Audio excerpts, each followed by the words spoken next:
ভগবান কৃষ্ণ বলরাম মাথায় করে অর্জুন মিশ্রের ঘরে এসে সব কিছু দিয়েছিল। সেই অর্জুন মিশ্র বারবার বলছে বহম বহম বহম, ভগবান মাথায় করে ভক্তের জন্য বই দিয়ে যায় এবং সেই বই দেওয়া বস্তু সংরক্ষণও করে। ভগবান কত কৃপালু, কত দয়ালু, সেই ভগবানকে আমরা জানতে পারলাম। রাধে রাধে।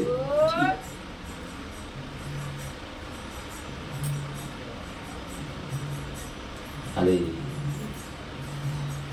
ভগবানের যে মহিমা, শাস্ত্র মহিমা, এগুলো তো একবারে কি বলা যায়, জগৎ জীবের পরম মঙ্গল প্রদান করবার জন্য স্বয়ং ভগবান যে জগতের কাছে প্রতিষ্ঠিত হয়েছে, বেদ রূপে এই জগতের কাছে, তার মুখ্য বিষয় কি, জগৎ জীবকে পূর্ণ আনন্দ, দিব্য আনন্দ প্রদান করবে, যাতে করে জীব সেই পরম তত্ত্বের অনুসন্ধান করতে পারে। পরম তত্ত্ব অনুসন্ধান, যে পরম তত্ত্ব কে, পরম তত্ত্ব হচ্ছে একমাত্র অনাদি আদিগোবিন্দ ব্রহ্মাদি শিবগণ যারা আরাধনা করে, মহাদেব পার্বতী যা নিত্য নাম জপ কীর্তন করে, আমরা সেই ভগবানের চরণে আছি।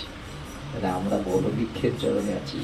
গিরিগোত্তর পর্বতকে যেমন ব্রজবাসীকে ভগবান সেই দিন রক্ষা করেছিল, আমরা ভগবানের নামের তলায় আছি। ভগবান আমাদের নিশ্চয়ই রক্ষা করবে। প্রেমসে বলেন জীবের হিত শুদ্ধির জন্য এই মহান শাস্ত্র ভিন্ন নাহি কোনো অপার সাধনা, বলে আর কোন সাধনা নাই। জন্ম জন্মান্তরের পূর্ণ হেতু এই শ্রীমদ ভাগবত শাস্ত্রের লাভ সেতু, মানে কত জন্মের পূর্ণের পরে এই গৃহেতে ভাগবত হয় আর শ্রোতার সুযোগ পায়, তাহাতে নাহি সংশয় কথা না, বলে সেটা সংশয় করার কোনো ব্যাপারই থাকে না। শ্রীমদ ভাগবত শ্রী ভগবানের স্বরূপ। ভাগবত কার স্বরূপ?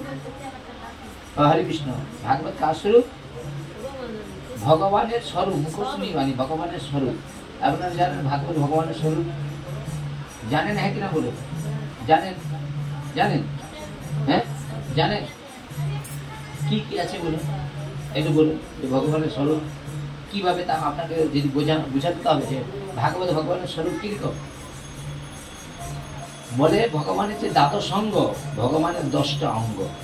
এই যে শ্রীমদ ভাগবতে বলা আছে প্রথম এবং দ্বিতীয় ভগবানের চরণ যুগল।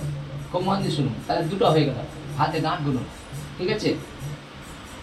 তৃতীয় এবং চতুর্থ স্কন্ধ ভগবানের উরুদয় হয়। উরু মানে জানেন কোনটাকে বলে বলুন তো? আঁঠুর উপরের অংশটাকে উরু হয়। তাহলে প্রথম দ্বিতীয় ভগবানের চরণ যুগল, তৃতীয় চতুর্থ স্কন্ধ ভগবানের উরুদয় হয়। পঞ্চম স্কন্ধ ভগবানের নাভি দেশ হয়। নাভি জানেন? হ্যাঁ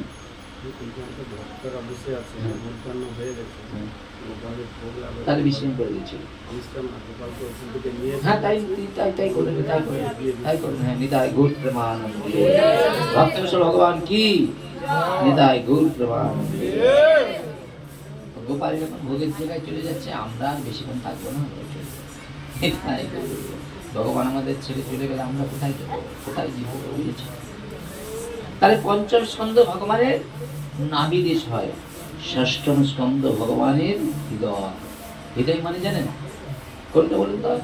যেখানে ভগবানের ভক্তির চরণ দুখানা জল জল করছে, ভৃগুমুনির চরণ। নারায়ণ, এর নারায়ণ থাকলে দেখবেন ভৃগুমুনির চরণ চিহ্ন নারায়ণের বক্ষ দেশে রয়েছে। তাহলে ষষ্ঠম স্কন্ধ কি? ভগবানের হৃদয়। সপ্তম এবং অষ্টম স্কন্ধ ভগবানের বায়ু দয় হয়। বায়ু মানে বাহু, বাহু এই যে দুই বাহু মানে হাত। নবম স্কন্ধ, নবম মানে 9 নম্বরের স্কন্ধ ভগবানের কণ্ঠ দেশ হয়। এই যে যেখান থেকে বলার শক্তি, বাক শক্তি, এটা ভগবানের নবম স্কন্ধ।